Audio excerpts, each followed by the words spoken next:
Okay guys, welcome sa ating page no, ang Electric Rebel. So meron na naman tayong i-reveal guys, paano malalaman ng kung nasan yung number 1, number 2, number 3 at saka yung common ng ating selector switch. So ito po yung selector switch no ng electric fan. So ang ayusin natin is yung electric fan. Paano din po malalaman kung sira na yung kanyang winding sa loob or thermal fuse. So ayun, paano din malalaman kung sira na yung kapasitor? At paano malalaman kung nasan yung common, number 1, number 2, number 3, papuntang electric fan. So, yun, ititester natin to no. So, pandarin muna natin dahil sa nakita na natin, no. Pandarin natin, lagay natin sa number 1. So, wag po itong gayahin guys, dahil live po ito. Pwede po kayong makurente pag hinawakan nyo yan. So, tulad ko is nakaapak tayo sa ground. Ibig sabihin, earth ang ground. So, hawakan natin. Live po yan, no. Umaandar po yung ating electric fan. So, ayun, sa nakikita nyo is hinawakan ko. So, wag gayahin ha. So, ayun. Number 1 at ilagay natin sa number 2. Ayan, number 2. Ayan. Number 2. Ang lakas guys ng ikot. At ilagay natin sa number 3. Ayan, naka number 3 na po yan. Ayan guys, oh, ang lakas ng ikot. So dito, paano po malaman kung nasan yung common? Ibig po sabihin ng common guys is papunta po siyang plug, papuntang AC cord doon sa Meralco, kuryente 230 volts. So may power po yan kasi umaandar yung electric fan natin, may kuryente po yan. So ayan, may kuryente. So wag pong gayahin guys, makukuryente po kayo. Ako lang yung humahawak ng kuryente. Ayun, nawakan po natin yan, oh. Ako lang ang humahawak guys, huwag kang lumapit sa akin. Ayan. May kuryente yan guys. Paano malalaman kung nasan yung common, number 1, number 2 at number 3. Ayan. So i-reveal natin yan guys. Patayin muna natin. Bunutin muna natin sa saksakan. So ayun.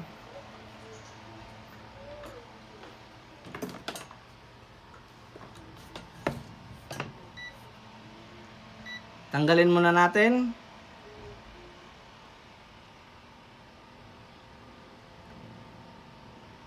Full video po ito no, demo para sa electric fan. Kung sira na yung thermal fuse nyo, sira na yung kapasitor o sira yung motor nyo, yung winding nya.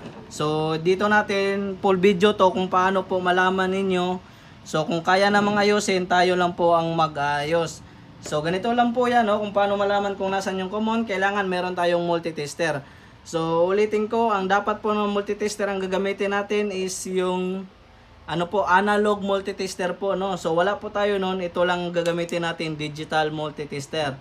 So paano po malalaman? Ang gagawin natin is ilagay natin yung isang linya ng ating multitester, ilagay natin, wala pong polarity, negative positive, basta ilagay natin yung isa dito sa linya ng kapasitor. So ayun, ilagay natin yung isa sa kapasitor.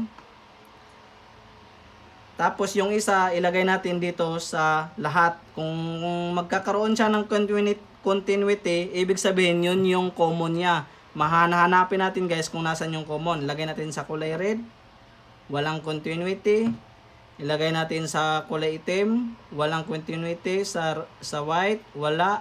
Dito sa green, yun, nakikita nyo guys is tumunog siya, meron siyang buzzer. So ibig sabihin ito yung ating common, kulay green. Ganun lang po no, yung isang multitester ilagay sa linya ng kapasitor, tapos yung isa hanapin mo dito. Kung pag magkaroon ng continuity, ito yung common. So ito yung common. Paano malalaman guys kung nasan yung number 1, number 2, number 3? So ganito lang po yon. Babase po tayo sa ohms. Kung wala kayong multitester, mas madali lang po yun, no? Usually po talaga guys, sa color coding ng ating electric fan, ang number 1 po is color white. Color white po ang number 1. Ang number 2 is color black. Yun po yung usually sa mga nagayos po ng electric fan, alam po nila ito. Ang ang color coding po ng electric fan is color white, yung number 1. Volume po niya, no? Yung number 2 natin is color black. So ito yung number 3 natin is color red. So dito na naman tayo sa selector switch. Paano malalaman kung nasan yung number 1, number 2, number 3 ng selector switch? Kasi magkaiba po sila ng kulay niyan guys. So magkaiba.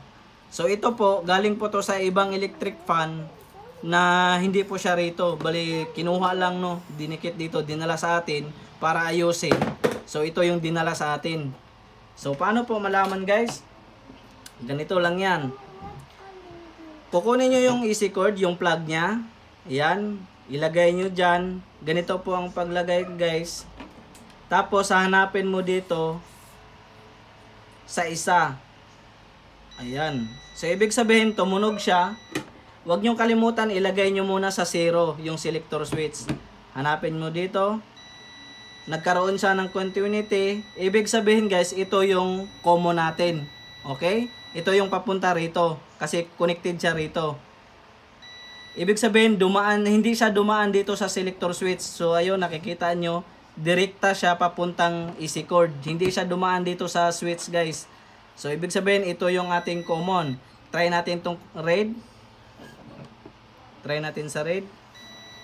Yan. Sa red guys is wala siyang continuity.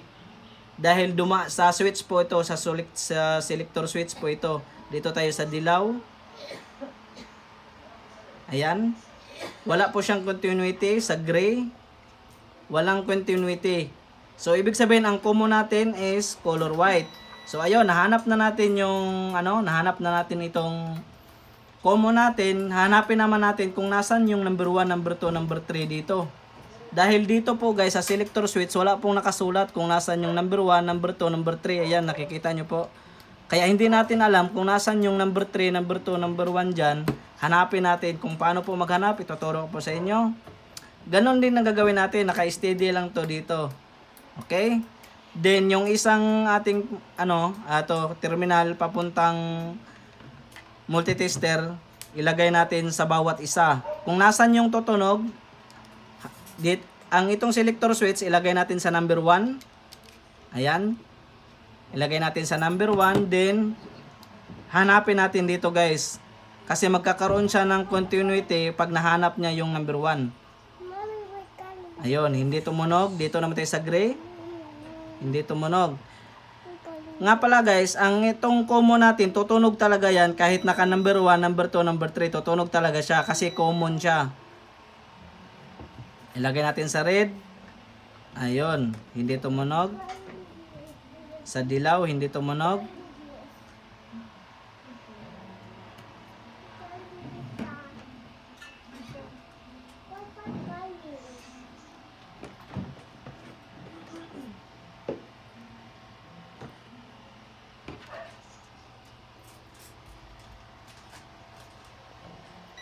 Ayun guys, tumunog siya sa gray. Okay, nagkaroon siya ng continuity yung kanyang buzzer. So ibig sabihin ang number 1 natin is itong kulay gray. Okay? Ayan, meron dito sa iba hindi na siya tutunog yan.